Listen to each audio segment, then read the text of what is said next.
Well, happy Monday, everyone, and thanks so much for joining us on Unscripted at 6:30. I hope you all had a great weekend, and hopefully your work week was off to a great start, and that sunshine was a nice little added bonus. Boy, it was a warm one across northern Michigan. We know Traverse City broke a record today for the highest temperature on this day.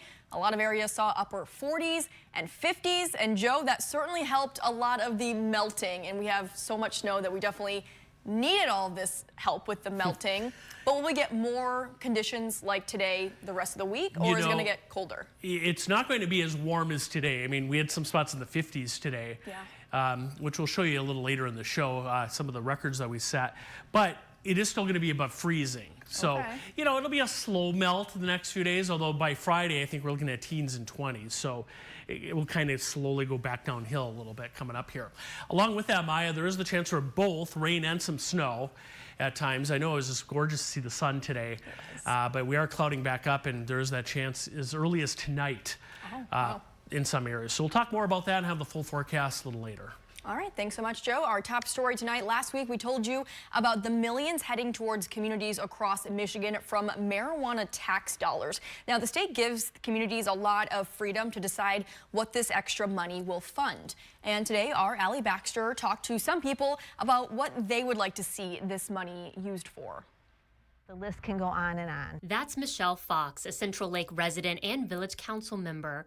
When we last spoke to her, she explained the work the village is doing to be federally compliant by replacing all the lead goosenecks in their pipes, a project they weren't given any funding to help with. But now the village has more than $58,000 coming their way. Which seems like $1 million to such a small town. That's because there's programs where grants are available to help, but the village has to provide its own contribution first.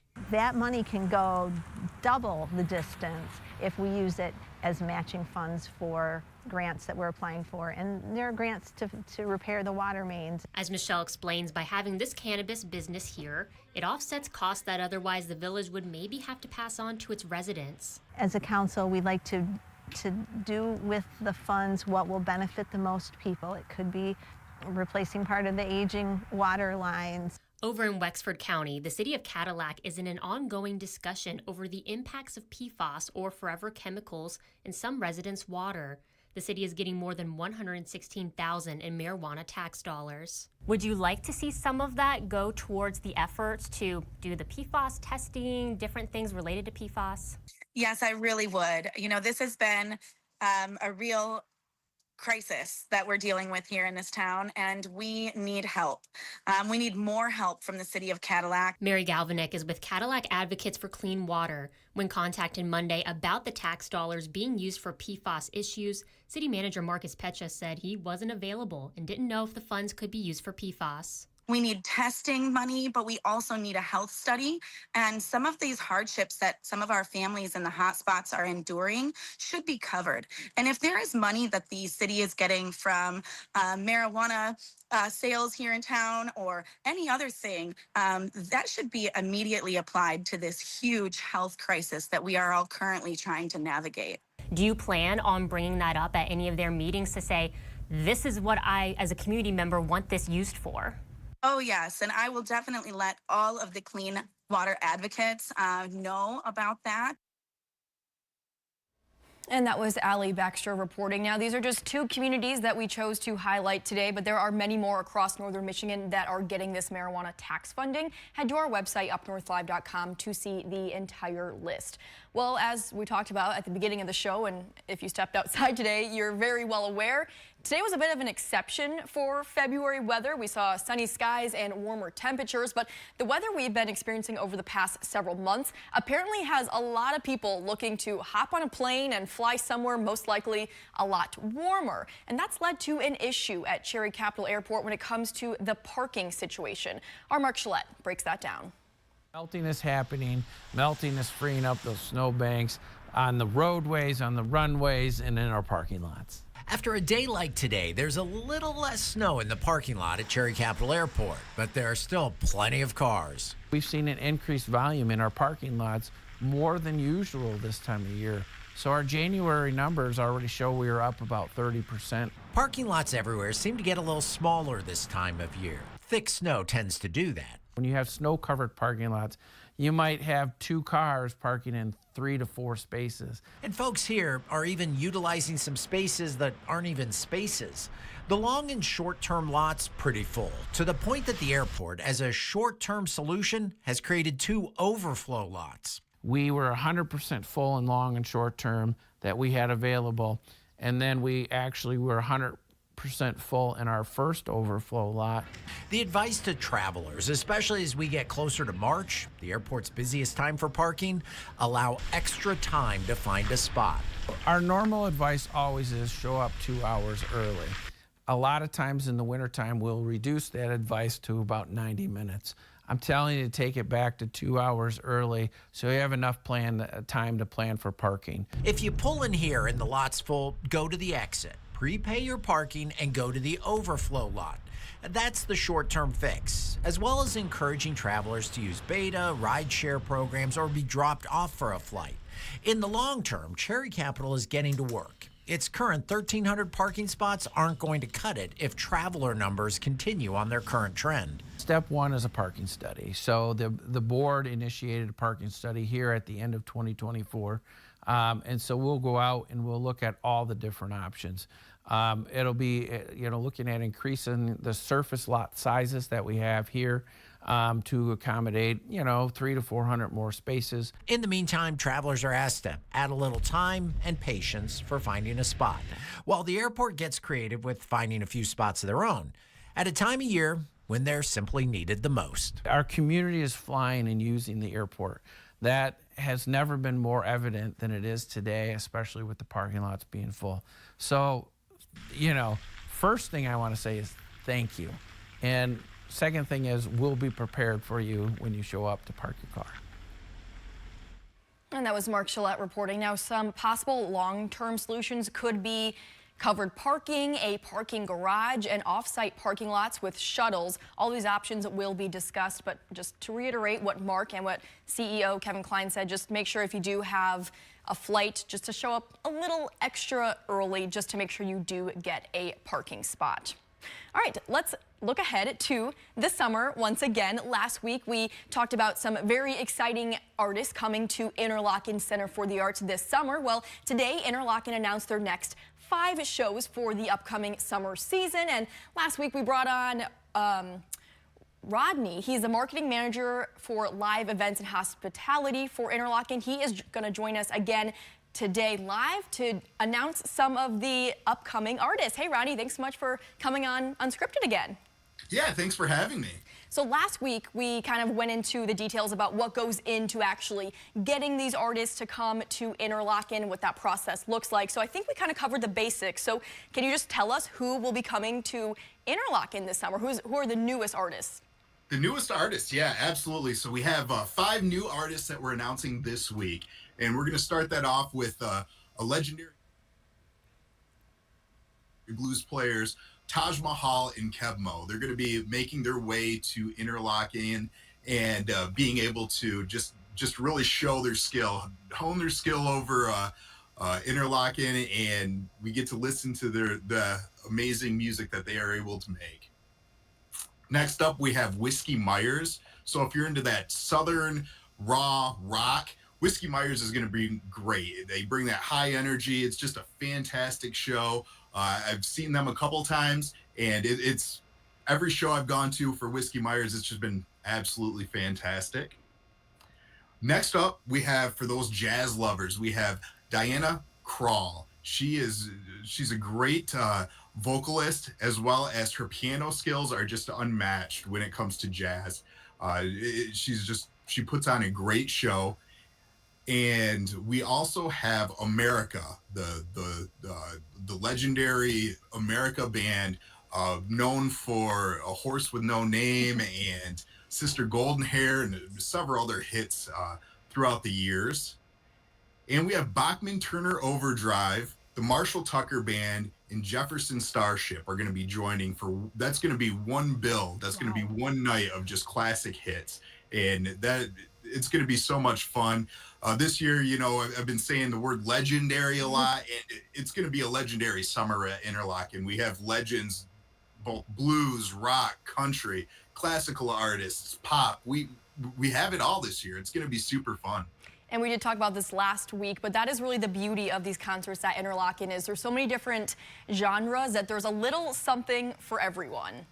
Absolutely. There's something for everyone. So far, we have 14 acts announced, and we're just getting started. We got several more weeks to come of announcements and just absolutely great bands that are going to be making their way through Interlochen.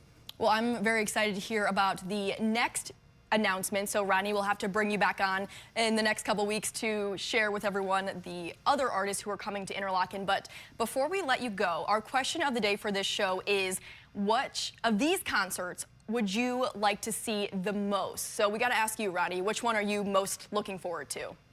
Absolutely. So last week it was Cake. And now this week it's Whiskey Myers. They just put on such a great show. Just that the energy that they bring to the stage is absolutely fantastic.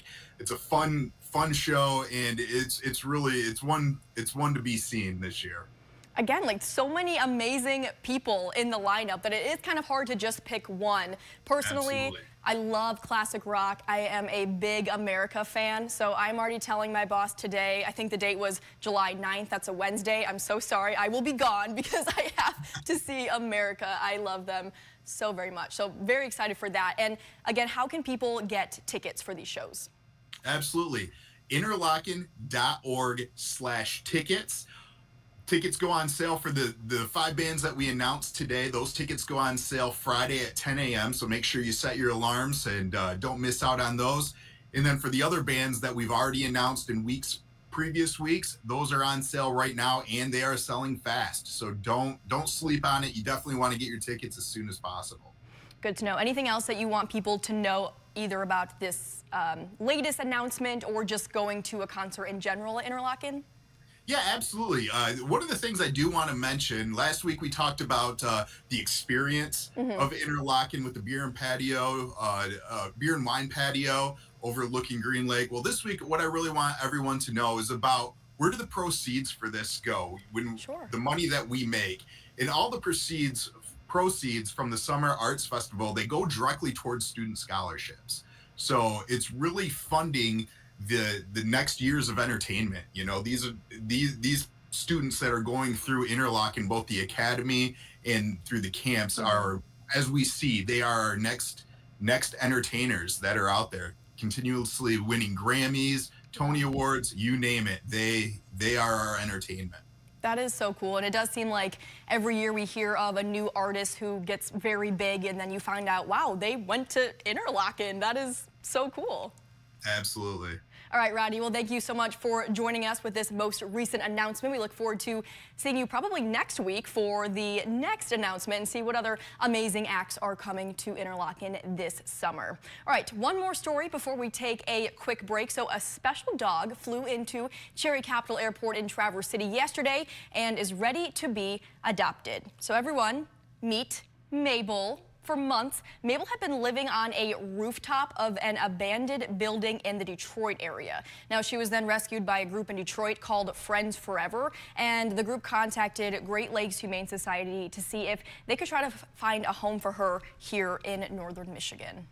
Well-mannered, and she's spayed, vaccinated, ready to go. Just a really nice all-around dog. A little shy, but I think she's going to come out of her shell pretty soon. And if you would like to meet this sweet girl, Mabel, you can contact the Humane Society to set up an appointment. I got so excited to introduce you to Mabel that I forgot to put up our question of the day for all you folks at home to vote on. So again, we talked about this with Rodney. Our question today is, which of these Interlochen concerts would you pick to see? Taj Mahal and Keb Mo, Diana Krall, Bachman Turner Overdrive and Marshall Tucker Band, Whiskey Myers, or America? Scan the QR code on your screen right now. I know for some of us it's going to be really hard to pick just one, but we will look at those live results more at the end of the show and read some of your comments. So be sure to head to our Facebook, YouTube, or X page where our broadcast is streaming live right now, and you can leave a live comment, and we'll look through those a little later on. But let's take a break for now, and when we come back, we'll check back in with Joe, and he'll have much more on the forecast for the rest of the work week, including more details on how long these warmer temperatures are going to last and what the next snow system could look like. So stay with us. I'm Jada Johnson from Big Boys TV, and the Fish and Game Report is sponsored by Johnson's Propane.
Well, our work week kicked off with some sunshine, which was such a lovely sight, and some warmer temperatures. It felt like spring out there, and we're still 23 days away from spring officially starting. So Joe is going to feel more like winter the rest of the week, or are these spring-like conditions going to try to stick around a little bit? They're going to try to stick around a little bit. I think we kind of reached the peak today, though. Yeah. Coming up, but you might think it's a little more winter by Friday. We're looking at teens and 20s making a return. Yeah. You know, it's not like we're in late March, early April, where we're kind of maybe near the tail end. We still got a little bit to go, but it was nice today. It really was. It sure was. Let's go outside of our studios where it's 48. That's still the current temperature. So, you know, you're 16 degrees there in Traverse City, at least above freezing with a cloudy sky. The other thing we had today was some sunshine out there, which for a while it was pretty nice to see today as well. These were the high temperatures around northern Michigan today. So this is the warmest it got. Alpena was the warm spot today, 53 degrees. There on the shores of Lake Huron, Rogers City 51, Boyne City, Bel Air, Grayling, Traverse City, and Escoda. Also, I'll reach the 50s. And then way up in the UP there, look at Manistee. That's kind of rare to be the warm spot up there in Schoolcraft County, but it was 55 degrees there. These were the high temperatures and kind of where we came in. Traverse City did break a high. The old record for today was 50. You reached 51. That old record set back in 1976. Alpena, Pellston, and Sault Ste. Marie came close, or relatively close, but they did not break record highs. By the way, that was a warm one in 76. 3 spots there had their record highs set that year. Here's what's going on tonight. We did start the day this morning. Now, if you were up early in the morning, we had some rain and snow right there. Then that headed out of here. Got some sunshine in for a while. It was just nice this afternoon. And now the clouds are starting to roll back in. And here's a current look at our satellite radar imagery. It's dry, but it is turning cloudy. And I think we're in store for a pretty cloudy night tonight and probably first half of the day tomorrow. Here's a look at Stormcast. Showers roll in late tonight, early tomorrow. So don't be surprised as you wake up, you look out the window, some snowflakes are coming down tomorrow morning, maybe a little rain. We're going to be near freezing tonight.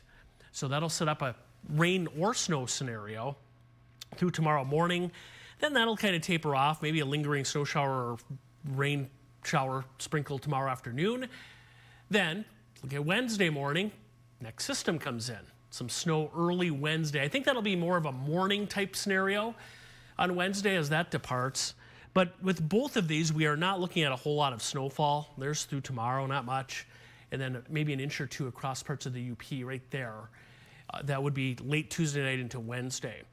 Then let's advance out further. There's Wednesday evening, a little rain, snow Thursday, and the same thing Friday. So kind of an active pattern actually coming up overall. So here's what it looks like when we lay out the numbers and put the icons in and type in everything, the extended forecast. 30s, so we will still see a little bit of melting through Thursday, but then we do drop off. Looks kind of snowy in spots Friday, or a rain-snow mix. And then later in the weekend, we get back into some sunshine, Maya. I know that's quite a ways away, but kind of an active period, but not bitterly cold like it was last week. We'll take it. Yeah, but could be a little messy. Yeah, for sure, in spots, even tomorrow morning. Yeah. All right, good to know, Joe. Thank you so much. We're going to take one more quick break, but we'll be right back with much more on sports stories from today. Next.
Sports Director Harrison Beebe spent the day at the slopes and has the results of today's state ski finals.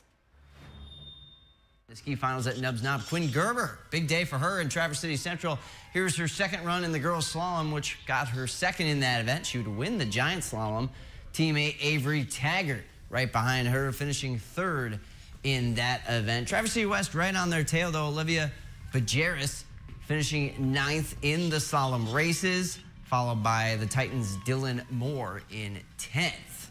We've received word that the Trojans, though, did win the team state title, followed by the Titans in second. On the boys' side of things, giant slalom was in the morning. Emerson Rocco Elkins was our top local finisher, getting third overall for Traverse City Central, followed by Trojan teammate Jace Rowell in fourth. The Titans had strong GS runs from Cam Lewandowski, who finished fifth, and Grady Ellis in seventh, followed by Dane Lewandowski in ninth. It appears the Marquette boys, though, came out on top of those team standings, with TC West finishing runner-up. Over to the Division II finals at the Highlands right across the street in girls slalom. Lake Charlevoix's Amy Kita coming in third for that competition. Gaylord's Reina Robel getting a top 10 finish as well on the Highlands course. And we take a look at Harbor Springs' Keeler Bernard. She finished 11th in the GS races, helping lead the Rams to a team state title, their first since 2015. While on Ekimo's Aaliyah Blackmore had a top 6 finish in the GS. On the boys' side, the big question, could Petoskey get a 14th title in 15 years? Elijah Detmer led the way with second place finish in GS, third in slalom, while Taylor Keiswater, pictured there, was 8th in the GS in the morning. McClure Galbraith and Christopher Keiswater helped the Northmen score in the slalom races as well, but it appears Petoskey and East Grand Rapids had to go to a tie-break. Fifth racer for the total results. That's where EJR held off the powerhouse for the team state title in the closest of finishes in the state finals.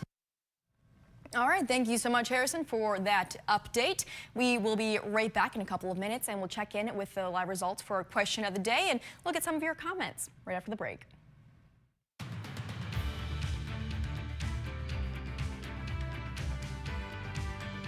Salon services are furnished by Epiphany Advanced Academy in East Acme.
Today, Interlochen Center for the Arts announced the next 5 shows of its summer 2025 season. So let's take a look at who you at home are most excited to see. Our question was, which of these Interlochen concerts would you pick to see? 40% of voters say Bachman Turner Overdrive and Marshall Tucker Band, which we found out today with special guest Jefferson Starship. That would be amazing.